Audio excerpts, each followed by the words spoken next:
Okay, you guys are going to watch Miss Scoot as she goes through her letter sounds.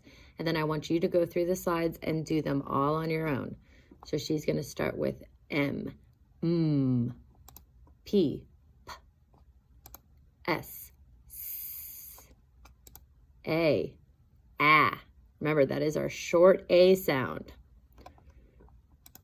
I, another short vowel.